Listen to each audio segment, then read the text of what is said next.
Всем привет! В этом видео я хочу показать вам два способа вязания такого узора.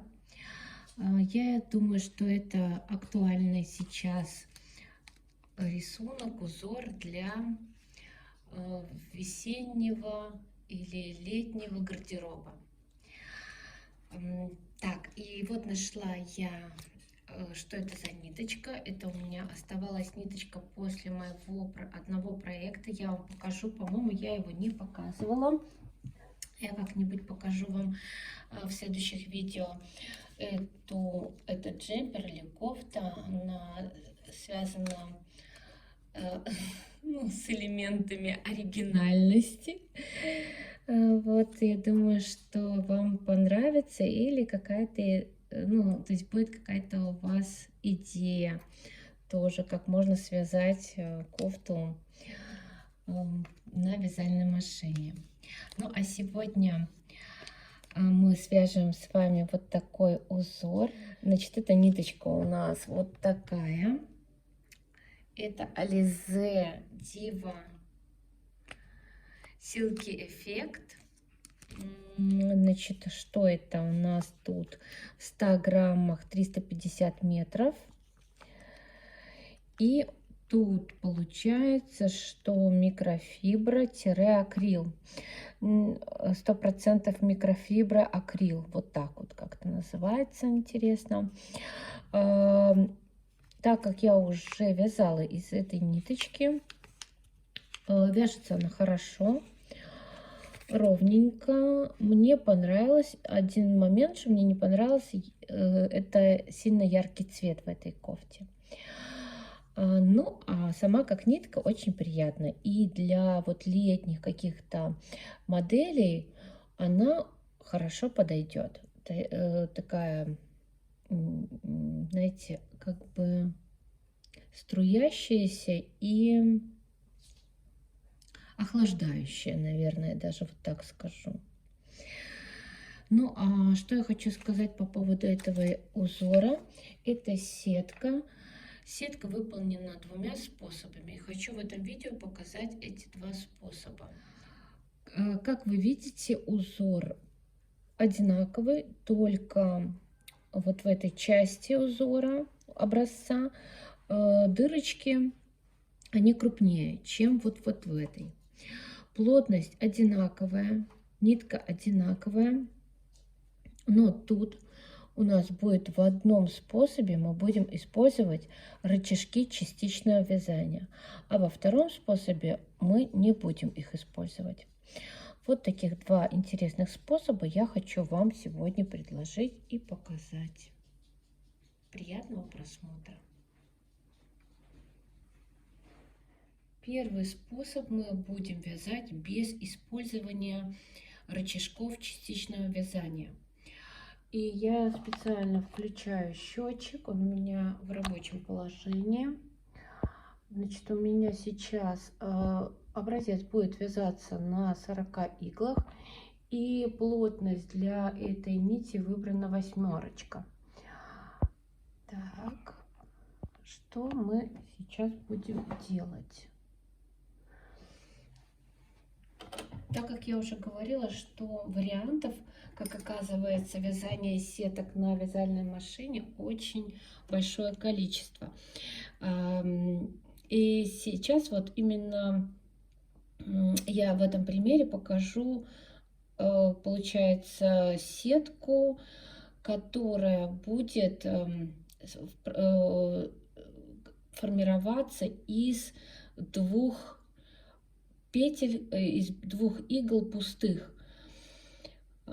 Также можно через одну делать пустую иглу.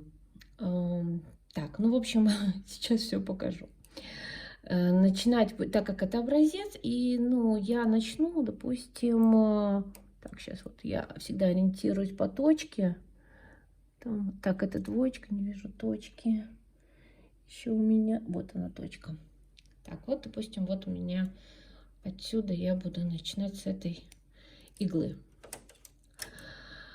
Так, значит, я переношу с одной иглы вправо петлю и с другой иглы влево. Пока что оставляю так.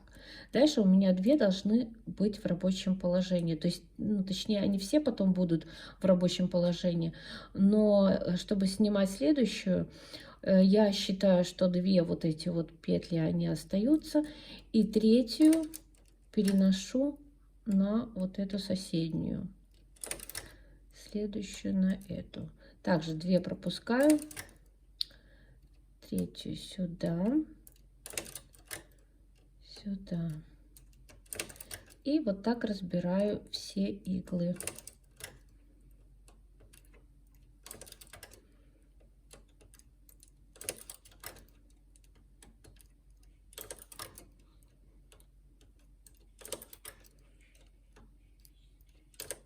О, не то сделала. Так, 2.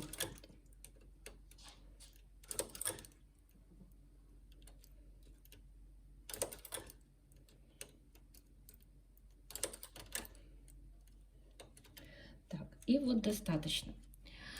Сейчас я разобрала все вот эти иглы, но те, которые мы выдвинули сейчас в заднее нерабочее положение, мы должны их вернуть в рабочее положение, поставить.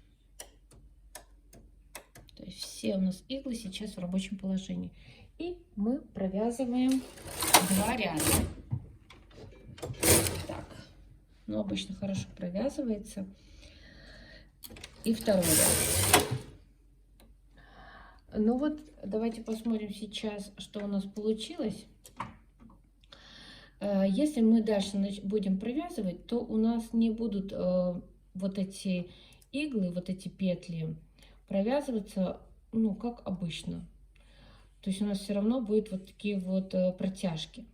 Что нам нужно сделать, чтобы избавиться от этих протяжек и чтобы у нас дальше провязывалось хорошо полотно?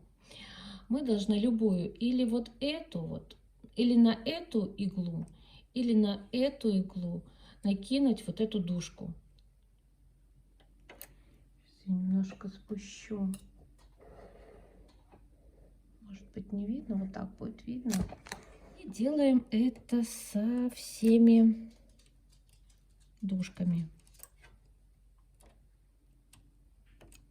То есть только на одну из игл, которые образовали накиды,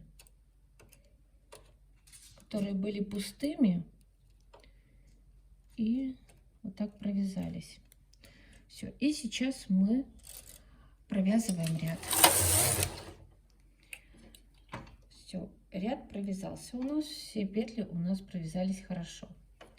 Сейчас, чтобы у нас шла наша сеточка в шахматном порядке, мы должны вот эти вот столбики, там где у нас вот видны, где столбики наши, где вязались, да, мы здесь должны сделать вот в этом вот месте накиды.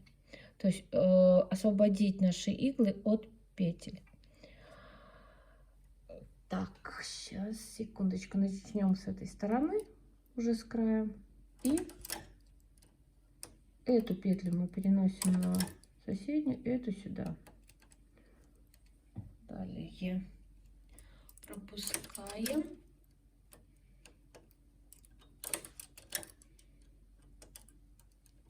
И продолжаем, не сбивая рисунок.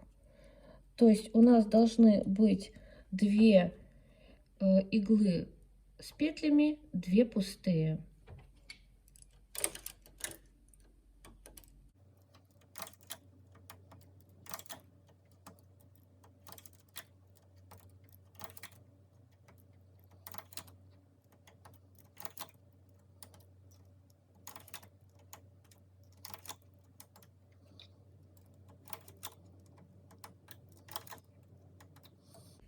Так, когда мы все это сделали, мы проверяем, чтобы по рисунку все иглы правильно стояли.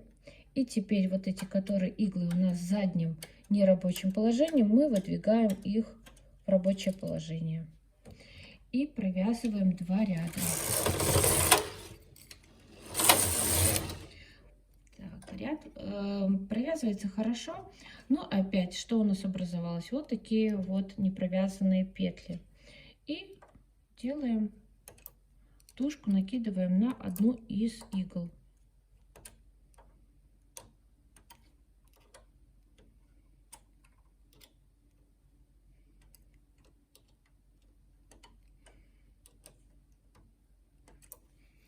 Все. Можем так не делать, не задвигать, они провяжутся сами, станут в свое положение нужное. Ну, я так уже для красоты сделала. Провязываем ряд. Вот такие вот у нас получаются дырочки для нашего узора. И продолжаем то же самое. У нас очень хорошо виден столбик, который нужно переносить, точнее петлю, которую нужно переносить. Можем ориентироваться по вот этой вот петле, по этим столбикам и дальше работать.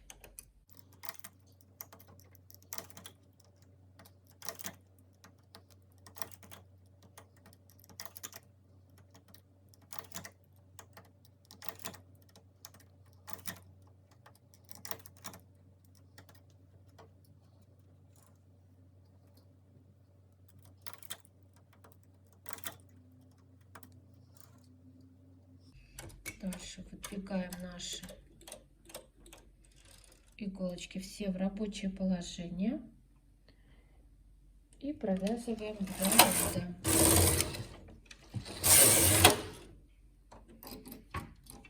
Все. Дальше все как мы делали ранее.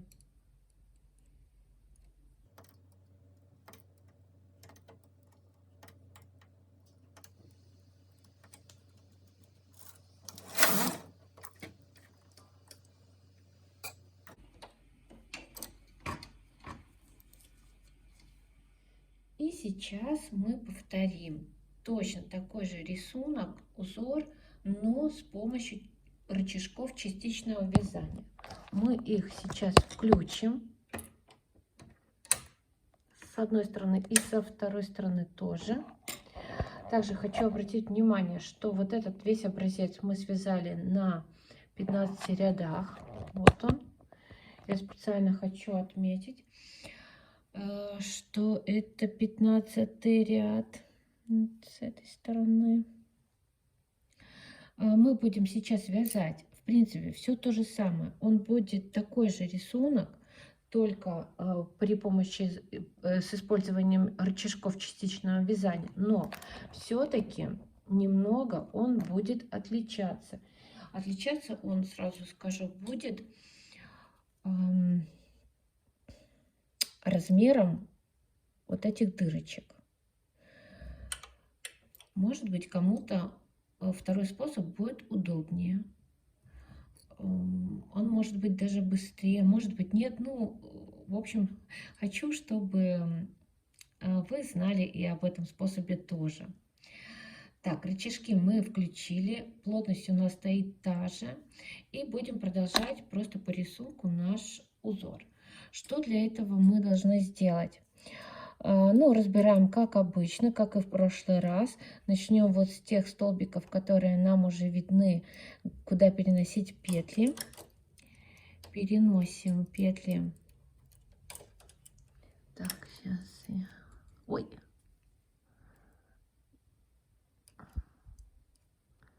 Не все подхватила. Так.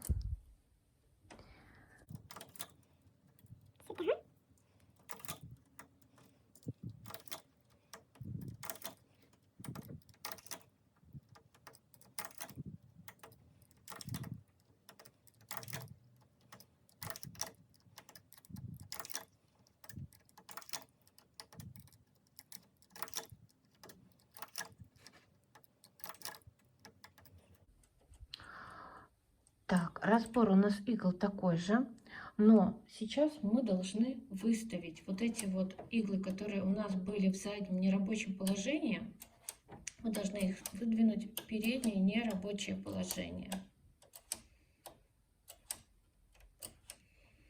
Вот. И при включенных рычажках провязать один ряд. У нас на этих иглах образовались накиды. И сейчас мы одну какую-нибудь из иглу этих групп, там, где у нас по 2 стоят, задвигаем в рабочее положение. Вот так. Можно задвигать или эту. Ну вот я, допустим, выбрала, что это будет у меня с левой стороны крайняя. Я все задвигаю с одной стороны иглы в рабочее положение. Вот так. Рабочее положение получается это С. Рабочее положение С. И провязываем.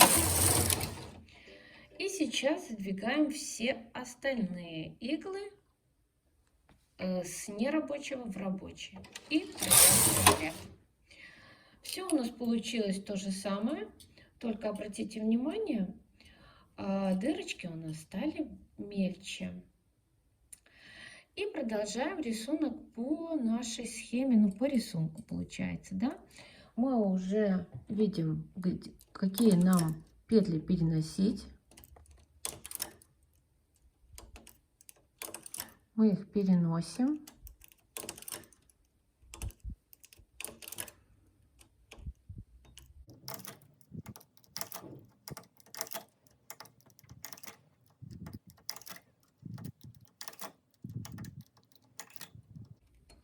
То есть 2 петли у нас должны быть сейчас в рабочем положении, то есть с петлями, а 2 должны быть пустыми. Так, я, наверное, лишнее взяла. Ну ладно. Расширила немножко свой рисунок. Здесь сделаем то же самое. Так, и вот так. Так, и сейчас мы все иглы, можно взять вот эту вот гребеночку у нас отборную, то есть отборную линейку, да, и мы можем этой линейкой выдвигать вот так. И провяжем один ряд. Рычажки частичного вязания должны быть обязательно включены. И задвигаем одну из игл в рабочее положение и провязываем. Дальше задвигаем все иглы в рабочее положение и провязываем ряд. Вот у нас получается вот такой вот рисуночек.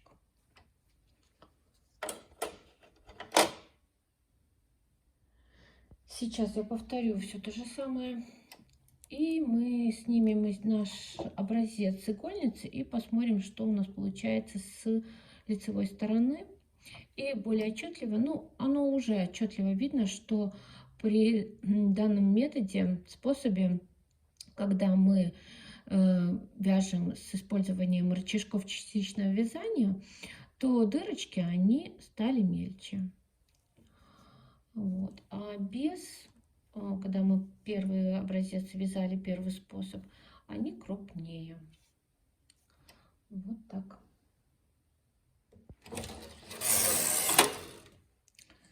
Вот сейчас хочу вам показать результат нашей работы. Если взять в целом, посмотреть на рисунок, то в принципе сразу видно, что этот рисунок, этот узор одинаковый, что первый способ, что второй. Только отличается по размеру дырочек, да. Этот более такой компактный, вот этот вот, который второй мы вязали с помощью частичного вязания. Так, а этот немножко рыхлее. И первый, второй мы связали на плотности 8 для данной пряжи. Так, сейчас вот так. И сейчас я пойду сделаю ВТО, немножко отпарю этот образец и вернусь и покажу еще кое-что, что я хотела вот вообще показать. Вот я отпарила немного этот образец, и я специально делала такие маркеры для того, чтобы потом немножко сделать вывод. Здесь я провязала тоже 15 рядов, и вот здесь везде я провязывала по 15 рядов. И линеечкой мне было интересно замерить, узнать, разнятся ли вот эти вот образцы по длине, когда количество рядов одинаковые у них. И скажу, что приблизительно они все, ну приблизительно прямо можно сказать, что они равны. Только нижний, ну, может быть, чуть-чуть он длиннее получился, нижний. Там, где мы просто делали накиды на пустые иглы. А так все три вот этих образца, они одинаковы по высоте, получается, на 15 рядах. И плотность у них 8. Вот такие у нас образцы сегодня получились. Я думаю, что это очень актуально сейчас. Такое связать что-то, какую-то туничку. Под маечку, конечно, под какую-нибудь, может даже вязаную. Жду от вас вашей реакции. Понравился ли вам узор? Может быть, у вас какие-то возникнут идеи для создания своего какого-то нового проекта. До встречи в следующем видео. Всем пока!